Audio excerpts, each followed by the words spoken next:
G'day YouTube, Warbles on a lot here with the dag end of the outsiders dealing with sexual harassment in the workplace. By reason of the focus internationally, reinforcing and taking stronger steps in response to complaints. But the reality is that all employers should take and should have taken every complaint seriously and addressed it proportionally in accordance with their policies and procedures. The fact that complainants are feeling more able to complain is excellent, and it should be obviously encouraged, because whilst statistically the Human Rights Commission says maybe 20% of victims of sexual harassment may make complaints, 45% of incidents of sexual harassment stop after they raise an issue. If you raise an issue early, it has the capacity of being dealt with. Obviously, there's a very big difference between that insidious pattern of predatory behaviour that we've talked about before and an off joke, which just made everybody go, oh God, really? And fundamentally, dealing with that off joke at an early stage doesn't have to, result in embarrassment and segregation and all of those other things. I think people are feeling far more empowered to call out that type of behaviour. Now, there is a fundamental obligation to protect both the sexual harassment victim and also harasser during a process where there is and needs to be, obviously, an appropriate decision about whether certain conduct occurred. Not every incident of sexual harassment, like the off-joke comment, is going to necessitate a full-on investigation and suspension and allegations and opportunities to respond. There are excellent opportunities for policies, procedures and management to actually take the opportunity to deal with an issue proportionately early and therefore set that tone. I really agree with you, Hattie. And one thing that I'd add to that is that only half of all people who report that they have witnessed sexual harassment, so they've been a bystander, an observer, report that they then take any action or speak to anyone about it. And I think that's a really interesting thing for us to think about. So it's not just putting the onus on the person who seems to be the target of this sort of behaviour, but actually trying to look at it more broadly in terms of if in the workplace we observe this behaviour, what do we do as bystanders, and what are the processes that we go through to do that? Now, Peter, it does seem that as these cases come to light, it does seem that many of the perpetrators are older gentlemen, shall we say, from a certain time when sexual harassment perhaps was quietly tolerated. Perhaps it was even seen as being part of being macho, especially if you watch Mad Men, the Mad Men TV series. It makes quite an uncomfortable viewing. How do you change a particular mindset that's been entrenched? Well, you raise a very good point. Unfortunately, some of the perpetrators are just that, older males who feel threatened by the new way of work and men and women coming up behind them. But they also pass bad habits to others, so you have to also think of the chain reaction. But one of the critical issues is the conversation early on. We're actually talking about stigma. A victim who's experienced something that makes them feel very uncomfortable, don't raise that. They feel they'll affect their position in the workplace. They feel the powers will be against them, as do bystanders. And we're overcoming stigma with mental health in the workplace, and we need to overcome stigma in raising sexual harassment issues. For the specific question you ask, when an issue is raised, say from a younger female to harassment by an older worker, but it requires prompt intervention. It could be at an early stage where, as one of the other speakers said, the consequences are not yet as significant as they might be. So early intervention would require HR or a colleague of that person responding to the complaint, pulling to one side, having a private conversation and saying, look, here's what you've said, here is how it was received. Can you explain what you were thinking when you said that? If it was a slip or there's something going on in your personal life, we need to understand that. But basically, whatever the upstream explanation is for how you got to saying that, it's not okay. And you must stop that type of behaviour. So we've all been in experiences from childhood to adult life where somebody that we respect has come to us and said, what you're doing is not the right thing. You need to change your patterns think about what you've done as understood by other people, not just how you're feeling. And that is the same thing here. So early intervention can address the issue and stop downstream behaviours that are quite pernicious, but it requires courage of those responsible to do it, and it requires those that have been a victim, even if in a mild way, to overcome their own stigma of raising it. And it is a cultural issue that I said starts with what the organisation is overall, what it's known to be, and what the CEO and the board stand for. Hayley, it has been said that current training programs are a bureaucratic necessity, and it actually serves to reinforce the gender biases. I do remember going to some of these staff training sessions and bored out of my mind, and it's always the women that seems to be the victim and the man that seems to be the person that's abusing power. Is it best to take gender out of the equation altogether and perhaps make it a more sort of, this is how you work with common courtesy in the workplace? Common courtesy in the workplace obviously should be gender neutral. It has absolutely nothing to do with gender. Power imbalance and the statistics do obviously reflect that it is a more often than not female and male interaction. However, of course, there is also female and male sexual harassment that has occurred as well.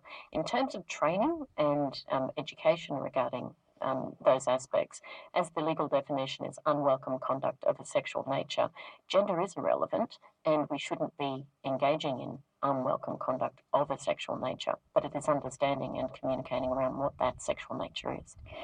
Peter, a 2016 Equal Opportunity Commission report out of the US recommended that sexual harassment training be replaced by workplace civility training.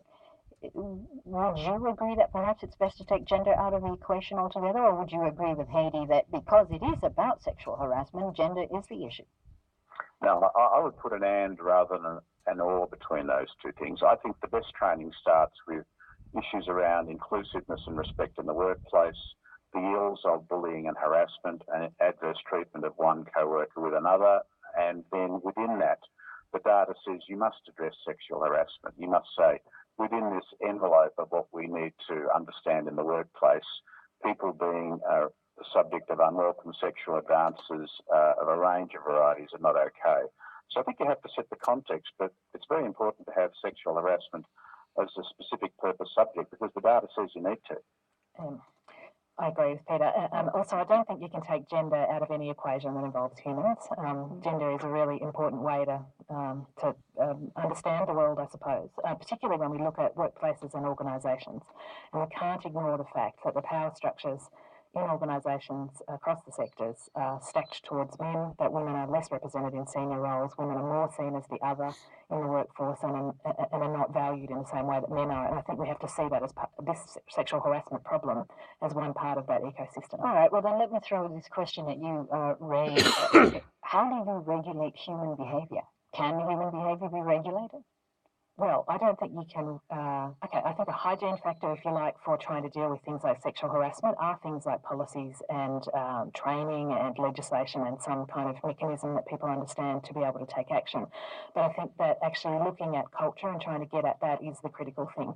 And you can't so much regulate that, but you can have an impact on culture around things such as what you value, what you say, what you do, what you walk past as a leader. And that can structure how people who are looking at you in the organisation, what they see as acceptable and what they see as appropriate. So it's not so much regulating, but you can certainly structure behaviour. Peter, people will say, well, listen, it is human behaviour, just to have a bit of a joke. How do you weed that out? Well, that's where there's a fine end between the positive relationship between men and women in the workplace and having light-hearted comments and something which is clearly offensive or deemed to be offensive by the recipient. There is always going to be a grey line between those two ends. But I think if you start with what makes a harmonious and positive workplace and then having light-hearted experiences that both peoples or both men and women share and enjoy and laugh about is a good thing. It's the turning point where that becomes a change in the power balance between two parties that is pernicious. So I think part of it is as it goes back to the issue of culture, we do need to understand what the rules of the game are, rules of engagement, and that everybody's involved, men, women, and third parties observing them, and what the rules of behaviour are.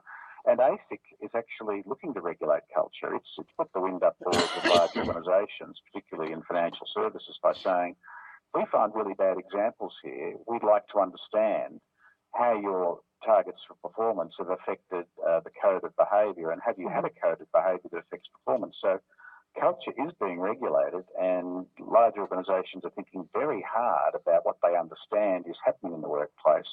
And I'm sure we'll see cases down the road of organisations, potentially boards of directors, being held to account for letting this type of behaviour go. Peter, we're going to have to leave it there. Unfortunately, we're just running out of time. I'd like to thank...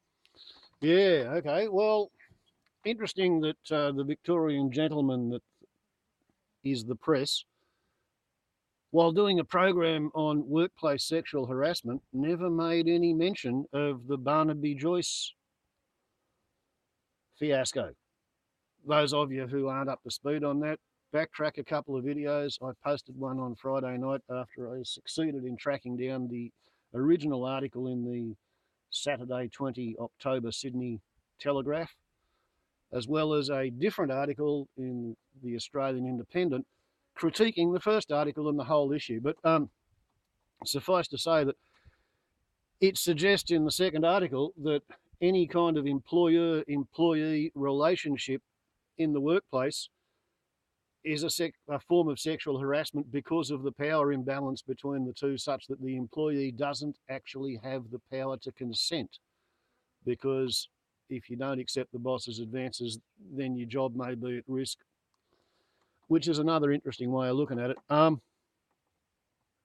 The fact that there's a whole bunch of old men coming unglued at the moment because of stuff that they did 30, 40 years ago doesn't really surprise me. I remember being a young man 40 years ago, like I put some thought into how I came to think what I did back in the 1970s. And it seems to me that Norman Mailer actually nailed it in his book, The Naked and the Dead, where he has a conversation between two American soldiers fighting in the jungle. And they're talking about what they did during the Depression before they got into the army. And one of them teases the other one for not having had sex, and the other one says, oh yes, I'm a man, I've had sex. And the first one says, oh hell, you ain't a man until you had sex with somebody else's wife. And America exported that macho, sexually predatory culture all around the world with the Coca-Cola drinking schmucks who sort of outnumbered the Germans and the Japanese in Europe and the Pacific, and therefore they won vast amounts of territory in the Second World War. They exported sexual predatoriness in a flavour that it just didn't used to be there. I was re-educated by sheer luck. In 1979-80, I worked for Australia's first woman with a commercial helicopter licence, and I got really, really sick of smart-ass male chauvinist pigs talking about women drivers and why they wouldn't buy a $9.50 3-minute joyride. And I lived couch surfing at the boss's house, and she had 3 beautiful daughters, and I really got, the instinctive understanding that the way to lose your job and a place to sleep would be to try and flirt with the boss or the boss's daughters. So I learnt to live around 4 women, 3 of them, young and thinkable about, without thinking about it. And then I went nursing, and I lived in the nurses' home at Tamworth Base Hospital, and there was 96 women and 3 men and 1 spare room. And sitting in the TV room, I got to hear conversations between young women dressed in their night clothes, and they were all crocheting or knitting babies' booties. And they were talking about what they thought about men who came onto them, men who had no hope of getting a favourable response, but the men just wanted to come onto every woman they met. And I realised that all you do is make yourself look a bloody idiot if you persist, if you start flirting with somebody who doesn't want to be flirted with. And that's when I realised that actually the way to not get yourself into trouble is wait for the woman to start flirting with you. And then if you want to, you can respond. Years later, I learned that all men are attracted by the pheromones of any ovulating woman, whereas all women are only attracted by the pheromones of a man who has a different immunotype to hers, because it's a biological genetic thing, epigenetic. So the idea is to go for hybrid vigor in the fetus. Once you understand that, you can control yourself in a public place. At least I found. So sadly, a bunch of people my age never made those learnings. They never figured out how the system works. And they've been carrying on like somebody out of a Norman Mailer novel ever since. And we're on the upload limit, so Warble's on a lot to YouTube. Check out Barnaby Joyce, the Lowhound, the adulterous philanderer. Ciao.